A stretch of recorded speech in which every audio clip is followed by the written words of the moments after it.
Olá, amigos e amigas online, estou de volta. Então, Wilson, papel da União, beleza, já vimos. E o papel dos estados dentro dessa legislação concorrente? Parágrafo 2º na tela. A competência da União para legislar sobre normas gerais não exclui a competência suplementar dos estados. Gente, não exclui.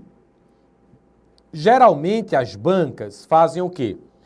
Tiram o não.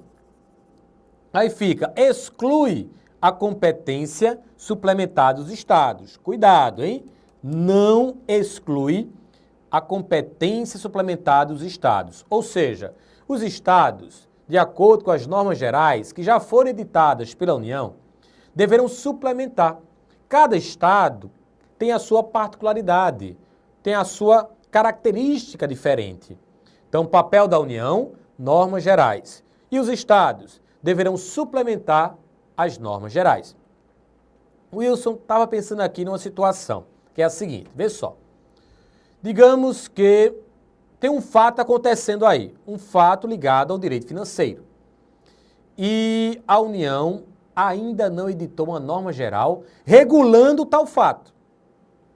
Diante dessa situação, o que os estados vão fazer? Porque eu só posso suplementar se houver uma norma geral falando sobre aquilo. Mas não há norma geral, não poderei suplementar e o fato está acontecendo. Se a banca criar essa situação, Wilson, e colocar um bocado de alternativa para eu escolher, tipo, os estados ficarão parados, pois não poderão fazer nada. Os estados vão esperar a União se pronunciar. Os estados vão fazer tudo, já que a União comeu mosca. E aí, o que é que eu vou responder? Gente, no caso da inexistência de uma norma geral federal, os estados exercerão aquilo que a Constituição Federal chamou de competência legislativa plena, ou seja, vão fazer tudo. Parágrafo 3º. Vamos aí.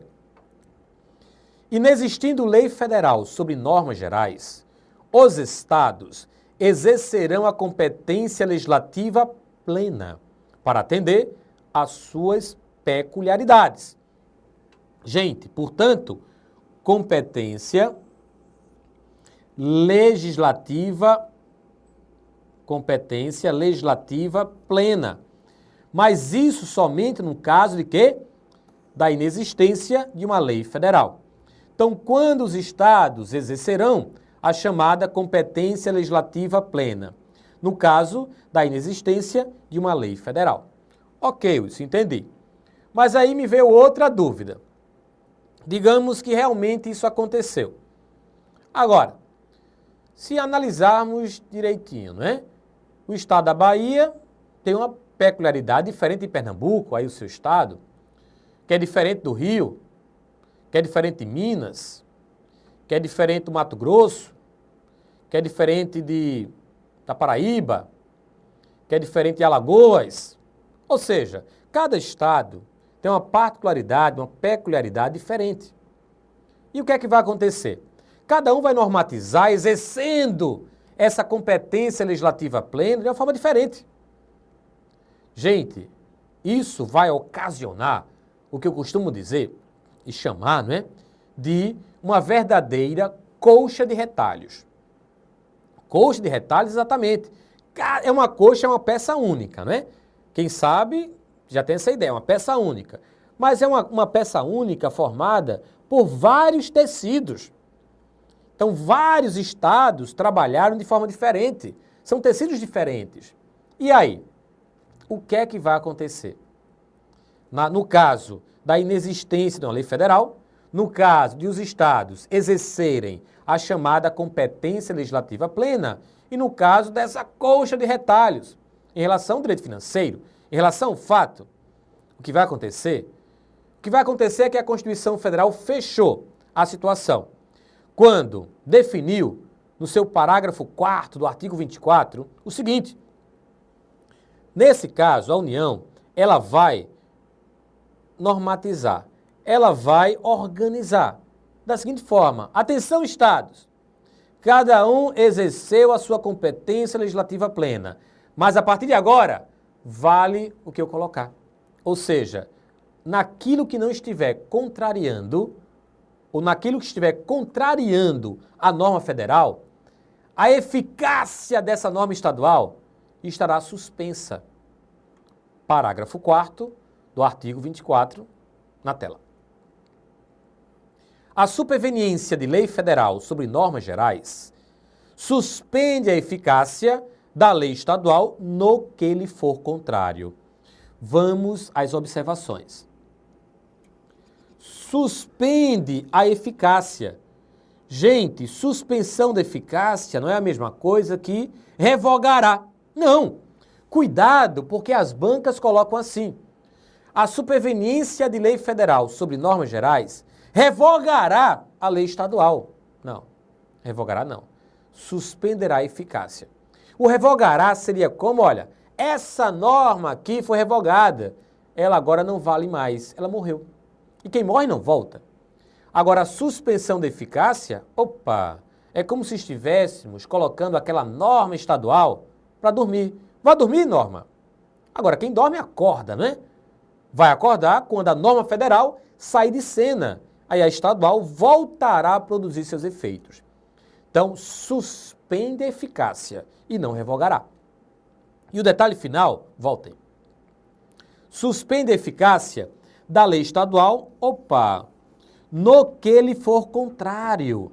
Gente, pode ser um artigo que está contrariando, pode ser apenas um parágrafo, pode ser um inciso, pode ser uma linha, ou seja, pode ser toda a lei, mas essa suspensão da eficácia só vai atingir naquilo que estiver contrariando a norma federal superveniente.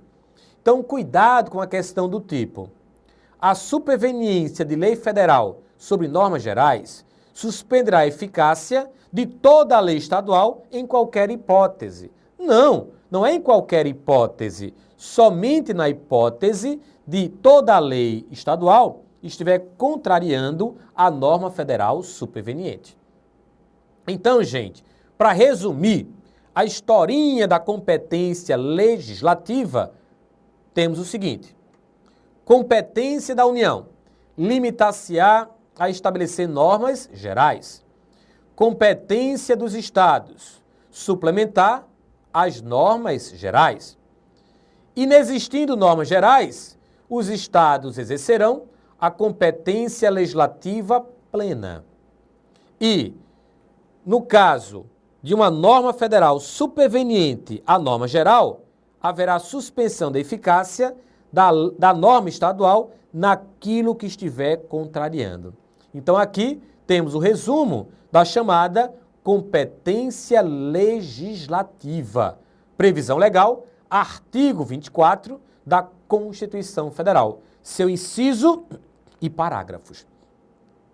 Há uma outra competência bem interessante para a gente, que é a chamada competência em matéria orçamentária. Quando encontrarem exatamente isso na questão, lembrem-se que esse assunto trata da responsabilidade que tem o Executivo de iniciar o processo orçamentário e encaminhar ao Legislativo. Ou seja, quando o assunto for orçamento, meus amigos e minhas amigas online, lembrem-se que compete ao Executivo tomar a iniciativa da matéria e encaminhar ao Poder Legislativo. Então, gente, quando o assunto for orçamento, PPA, LDO, LOA ou qualquer outro tema orçamentário, a competência sempre será do Executivo, presidente na esfera federal, governador na esfera estadual, prefeito na esfera municipal, para tomar a iniciativa desse processo. E como a competência é dele, chamamos de competência privativa. Fundamentação legal para o que eu acabei de afirmar. Começo com o artigo 84, inciso 23 da Constituição Federal. Olha lá aí. compete privativamente ao Presidente da República. 23. Enviar ao Congresso Nacional o Plano Plurianual, o projeto de lei de diretrizes orçamentárias e as propostas de orçamento previstos nesta Constituição. Enviar ao Congresso Nacional o PPA, a LDO e as propostas de orçamento previstos nesta Constituição. Uma outra fundamentação legal para essa competência privativa, perceberemos onde? No artigo 65 da Constituição Federal. Leis de iniciativa do Poder Executivo estabelecerão o PPA, a LDO e a LOA. Então, gente, quando se depararem com esse assunto na prova, competência em matéria orçamentária, lembrem-se que, segundo a Constituição Federal, essa competência ela é privativa. Wilson, tudo bem. Mas digamos que a presidente, ou governador, ou prefeito se acordaram meio que abusados, indispostos, não é? Não vou mandar essa matéria não para o Congresso. Não vou tomar essa iniciativa. Não vou encaminhar o projeto. E aí? Se ele não fizer isso, o que é que vai acontecer? Pois a banca poderá montar essa questão. O presidente não encaminhou, nem quer encaminhar porque ele está abusado. Acordou-se indisposto ou indisposta. E agora? Qual será a resposta que vamos marcar dentre as alternativas apresentadas? Qual será? Observem. Crime de responsabilidade, que é um crime político. Artigo 85 da Constituição Federal, inciso 6. São crimes de responsabilidade os atos do Presidente da República que atentem contra a Constituição Federal e, especialmente, contra a lei orçamentária. Então, crime de responsabilidade. Mas, Wilson, você está falando em competência privativa. Mas quando a gente pensa, imagina, na competência privativa, eu acho, já li em algum lugar, viu? Eu acho que cabe delegação. Você falou competência privativa? Então o presidente acordou indisposto, mas pode delegar para um deputado, para um senador? Pode? Será que cabe delegação para essa iniciativa constitucional privativa do presidente? Gente, a Constituição Federal falou apenas em competência privativa. Mas atenção, já há o entendimento do Supremo Tribunal Federal que essa competência ela é exclusiva e vinculada. Portanto, meus amigos e minhas amigas, não cabe delegação.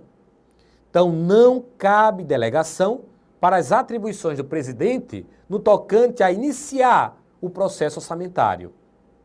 Vamos fixar? Atenção, vamos lá. Apesar do comando constitucional mencionar competência privativa, existe entendimento do Supremo Tribunal Federal que essa competência é exclusiva e vinculada.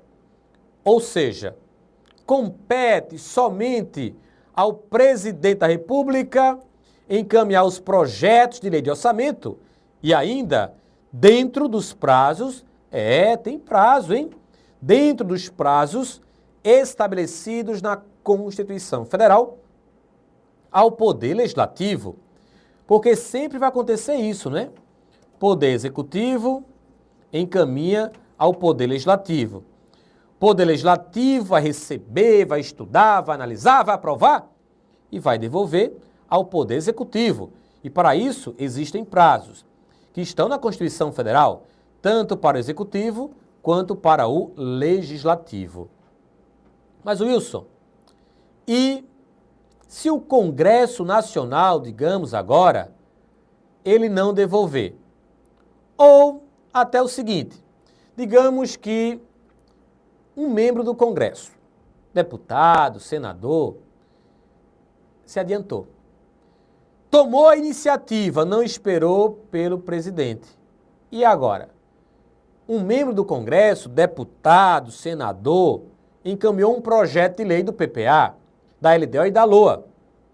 Caso a banca construa essa informação, essa situação, o que é que vamos encontrar como resposta correta?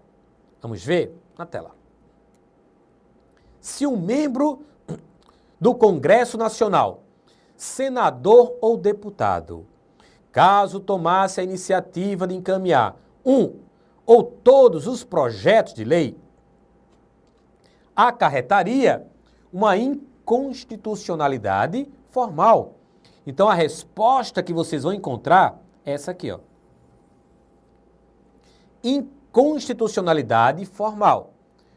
Agora entendi. Quer dizer que o chefe do Poder Executivo encaminha ao Poder Legislativo. E depois o Poder Legislativo tem que devolver ao Executivo. Mas, Wilson, se o Legislativo não devolver, e agora? Se o Executivo não encaminhar, é crime de responsabilidade. E se o Legislativo não devolver? Também essa devolução, gente, lembre-se disso, é de responsabilidade do Congresso Nacional. Artigo 48, tudo Constituição Federal.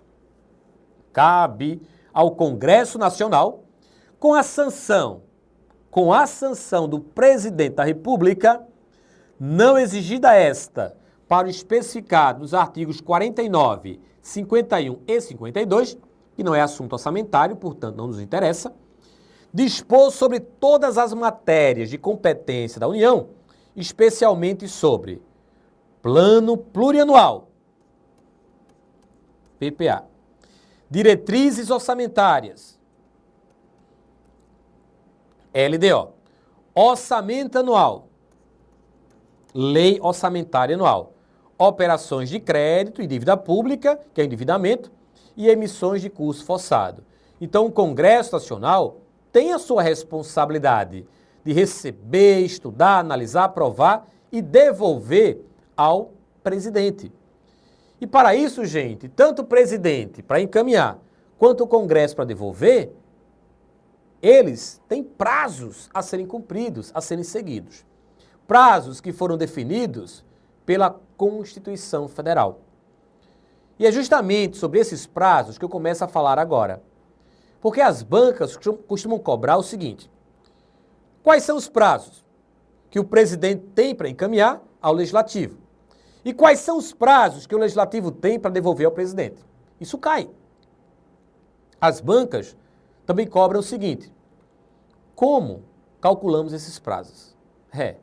Então, gente, se a banca cobra, eu tenho que explicar. E primeiro eu vou aqui mostrar como esses prazos são calculados. Qual a referência a ser utilizada para o cálculo desses prazos, dessas datas limites. E para isso eu vou utilizar duas referências temporais. Vou apresentá-las agora a vocês. A primeira, vamos lá, é o exercício financeiro, que segundo a lei 4320/64, precisamente em seu artigo 34, definiu o exercício financeiro como um período de tempo que necessariamente coincide com o ano civil.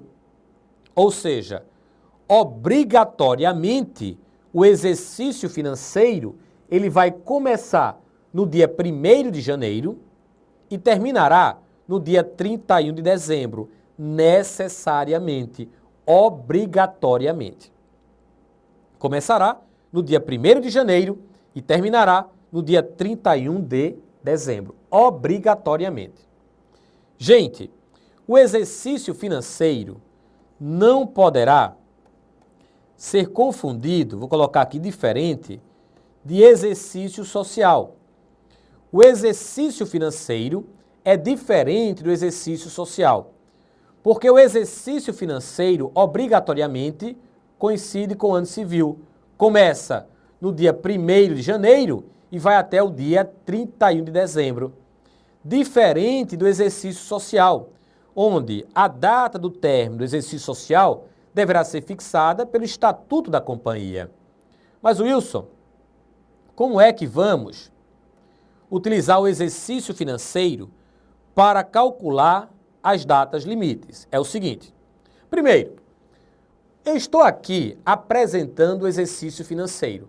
Eu não quero agora que vocês decorem data de ninguém. Eu quero apenas que vocês entendam o que é o exercício financeiro e como vamos utilizá-lo para calcular as datas limite. Não é para decorar por enquanto, daqui a pouco a gente tem que decorar, mas não é agora. Voltem. É o seguinte, vamos supor que o presidente terá que encaminhar o projeto do PPA, do PPA ao Poder Legislativo. Qual a data? Como vamos calcular essa data? O projeto do PPA deverá ser encaminhado ao Poder Legislativo até 4 meses antes do encerramento do exercício financeiro. Ora, o exercício financeiro tem como data de encerramento o dia 31 de dezembro. Se você puxar 4 meses para trás, aqui chegaremos no dia 31 de agosto. Então, a data limite que tem o presidente para encaminhar o projeto de lei do PPA ao Legislativo é o dia 31 de agosto. Calculamos de que forma? 4 meses antes do encerramento do exercício financeiro. Então, a referência temporal utilizada para o cálculo dessa data limite foi o exercício financeiro. O Legislativo, ele vai ter que receber, estudar, analisar, aprovar e devolver ao Executivo. Mas até quando? Que data limite é essa? Do Executivo ao Legislativo, 31 de agosto. Do Legislativo ao Executivo, olha só, a data limite, ela não será calculada tendo como referência o exercício financeiro, mas sim uma outra referência que veremos, que é a sessão legislativa. Então deixaremos aqui em aberto, que eu vou mostrar logo em seguida. E se o projeto, Wilson, for o projeto da LDO, qual a data limite que tem o Executivo para encaminhar o Legislativo? Bem, em relação à LDO, que também não é para decorar agora, é só para entender como vamos utilizar o exercício financeiro. O Executivo terá que encaminhar ao Legislativo até 8 meses e meio antes do encerramento do exercício financeiro, ou seja, até o dia 15 de abril. Então, essa é a data limite em relação à LDO. Então, perceberam que o exercício financeiro será utilizado para o cálculo das datas limites que o Executivo tem para encaminhar o Legislativo. E agora, o Legislativo, para devolver, como vamos calcular essas datas limites? Não vamos utilizar como referência o exercício financeiro. Vamos utilizar como referência a sessão legislativa que eu mostro agora. Sessão legislativa. Segundo o artigo 57 da Constituição Federal, o Congresso Nacional reúne-se-á anualmente na capital federal de 2 de fevereiro a 17 de julho e de 1º de agosto a 22 de dezembro. Portanto, gente, a sessão legislativa pela Constituição Federal foi dividida em 2 períodos. O primeiro período vai do dia 2 de fevereiro a 17 de julho. O segundo período vai do dia 1º de agosto a 22 de dezembro. Então, caso a banca cobre o primeiro período da sessão legislativa, 2 de fevereiro a 17 de julho. O segundo período da sessão legislativa, 1º de agosto a 22 de dezembro. E a sessão legislativa, que tem 2 períodos, vai de quando a quando? Vai do dia 2 de fevereiro a 22 de dezembro. Sim, mas em relação ao PPA, Wilson. PPA. Vamos aqui. Em relação ao PPA. O PPA deverá ser devolvido pelo Poder Legislativo ao Poder Executivo até quando? até o encerramento da sessão legislativa. Opa! Encerramento da sessão legislativa, 22 de dezembro. Então, o PPA devolvido até o dia 22 de dezembro. E a LDO deverá ser devolvida pelo Poder Legislativo ao Poder Executivo até quando? No caso da LDO, até o encerramento do primeiro período da sessão legislativa, ou seja, até o dia 17 de julho. Então, gente, tudo isso para que vocês tenham cuidado com a referência, principalmente quando for a sessão legislativa, porque encerramento da sessão legislativa é diferente de encerramento do primeiro período da sessão legislativa. Aí vem a banca e diz assim, olha só, a LDO deverá ser devolvida até o encerramento da sessão legislativa. Errada a questão. É até o encerramento do primeiro período da sessão legislativa. Mas concluímos da seguinte forma. A primeira referência temporal, que é o exercício financeiro, que vai do dia 1º de janeiro até o dia 30 de dezembro, ela será utilizada para calcularmos as datas limites que tem o Executivo para encaminhar ao Legislativo. Já a sessão legislativa, que foi a segunda referência temporal, será utilizada para o cálculo das datas limites que tem o Legislativo para devolver ao Executivo. Entenderam? Então, essa foi a minha intenção nesse momento, apresentar as duas referências temporais que serão utilizadas para o cálculo das datas limites dessas leis orçamentárias, PPA, LDO e LOA. E por falar em leis orçamentárias, o PPA é uma lei, não é? É uma lei ordinária. Para ser aprovada, basta apenas maioria simples. A LDO também é uma lei ordinária. A LOA também é uma lei ordinária. Gente, estou falando em lei porque agora vamos discutir a natureza jurídica do orçamento. Quando encontrarem na questão, a banca coloca assim mesmo, natureza jurídica do orçamento, e aí? Qual a nossa preocupação? Qual o nosso entendimento? Vamos ver? Olha só. Quando o tema for esse aí, ó, natureza jurídica do orçamento, será que PPA,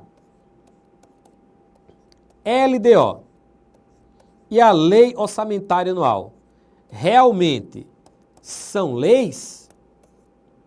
Em qualquer hipótese? Em qualquer sentido? Será? Cuidado!